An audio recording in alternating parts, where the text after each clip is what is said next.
দর্শক আপনাদেরকে সরাসরি যুক্ত করেছি আমি সাজু মিয়া বড়াইল বাকশন হাট থেকে। আমরা এখানে এসেছি। এখানে তিনটি দোকানে গতকাল রাতে অগ্নিসংযোগের ঘটনা ঘটে এবং তিনটি দোকানের প্রায় 17 লক্ষ টাকার ক্ষতি হয়েছে। আমরা আপনাদেরকে ক্যামেরা চোখে দেখাতে চাই যে ফার্মাসির যে দোকানটা ছিল সেই ফার্মাসির দোকানে অগ্নিসংযোগের ঘটনা ঘটে এবং সেই ফার্মাসির যে মালিক তিনি আমাদেরকে জানিয়েছেন যে এই ফার্মাসিতে অগ্নিসংযোগের কারণে তার প্রায় 15 লক্ষ টাকার ক্ষতি হয়েছে এবং 15 লক্ষ টাকার যে ওষুধপত্র রয়েছিল সেই ওষুধপত্র কিন্তু পুড়ে ভস্মীভূত হয়েছে এবং তারা জানাচ্ছিলেন যে তাদের যে দোকানের যে বিদ্যুৎ সংযোগের যে মিটার রয়েছে সেই মিটারে তার পূর্ব পরিকল্পিতভাবে কর্তন করে কিছু দুর্বৃত্তরা এবং তারপরেই অগ্নিসংযোগ করেছেন বলে ধারণা করছেন।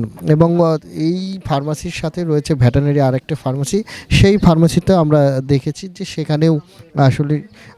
সেখানেও কিন্তু যে ওষুধপত্র ছিল প্রাণীদের সেই ওষুধপত্রগুলোও কিন্তু অগ্নিসংযোগের কারণে ভস্মীভূত হয়েছে এবং সেই ভস্মীভূত হওয়ার কারণে এই যে দোকানটা এই দোকান থেকে দোকানের যারা কর্তৃপক্ষ রয়েছে স্বত্বাধিকারী রয়েছে তারা জানিয়েছেন যে প্রায় 94,000 টাকার ক্ষতি সাধন হয়েছে। এর পাশে রয়েছে একটা চার দোকান। সেই দোকানে আমরা কথা বলেছি।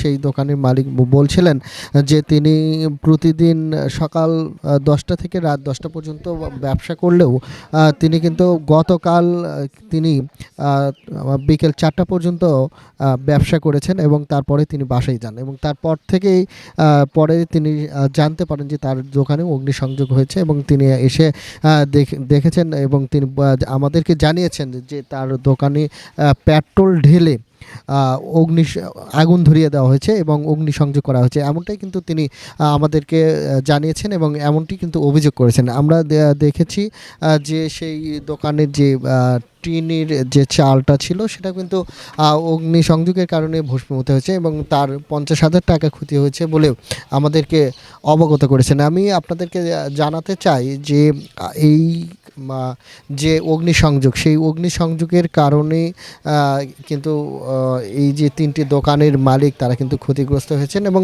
সেই খবরটাই কিন্তু যখন ছড়িয়ে পড়ছে সেখানে আমরা দেখেছি যে উৎসুক যে জনতা তারা কিন্তু এখানে এসেছেন এবং তারা দেখছিলেন এবং তারাও যারা ক্ষতিগ্রস্ত হয়েছে তাদেরকে কিন্তু তাদের সান্ত্বনা দিচ্ছেন। আমরা কথা বলেছি এখানকার এলাকার বাসীর সাথে। তারা বলছিলেন যে এই যে অগ্নিকাণ্ড বা অগ্নিসংযোগের ঘটনা এই অগ্নিসংযোগের ঘটনায় সাধারণভাবে প্রশাসনের যাতে নজরে আসে এবং প্রশাসন যাতে বিষয়টি খতিয়ে দেখে এবং অগ্নিসংযোগের কারণটা কি সেই বিষয়টা তারা যেন পরিষ্কার করে এমনটাই কিন্তু আহ্বান জানিয়েছেন এলাকার যারা সাধারণ মানুষ। এবং আমরা কথা বলেছি এখানকার যারা রয়েছে তাদের সাথে। তারা জানাচ্ছিলেন যে এই যে ফার্মেসির দোকান সেই ফার্মেসিতে অগ্নিসংযোগের কারণেই এই যিনি ব্যবসায়িক আর কি তিনি ব্যবসায়িকভাবে ব্যাপকভাবে ক্ষতিগ্রস্ত হয়েছেন এমনটাই কিন্তু বলছিলেন। আমরা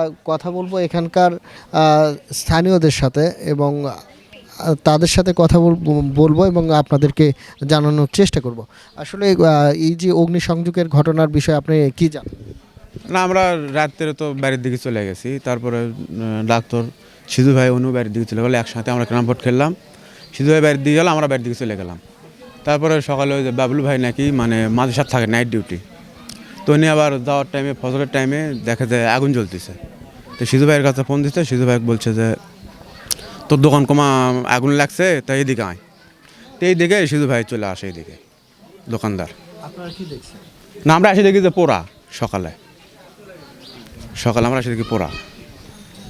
ধন্যবাদ আপনাকে। যেমনটা আসলে শুনছিলেন যে এই যে দোকানের যে অগ্নিসংযোগ সেই অগ্নিসংযোগের বিষয়টা কিন্তু এখানকার যিনি নৈশ প্রহরী থাকেন তিনি কিন্তু প্রথমে মুঠোফোনে জানিয়েছেন এবং তারপরে এই দোকানের যে মালিক তিনি এখানে আসেন এবং তারা দেখতে পান যে তাদের যে দোকান সেই দোকানে অগ্নিসংযোগের কারণে কিন্তু ভস্মীভূত হয়েছে তাদের মালামাল এবং তারা ব্যাপকভাবে ক্ষতিগ্রস্ত হয়েছে। এই ছিল আমার কাছে শিবগঞ্জ থেকে দোকানে অগ্নিসংযোগের সর্বশেষ খবরাখবর।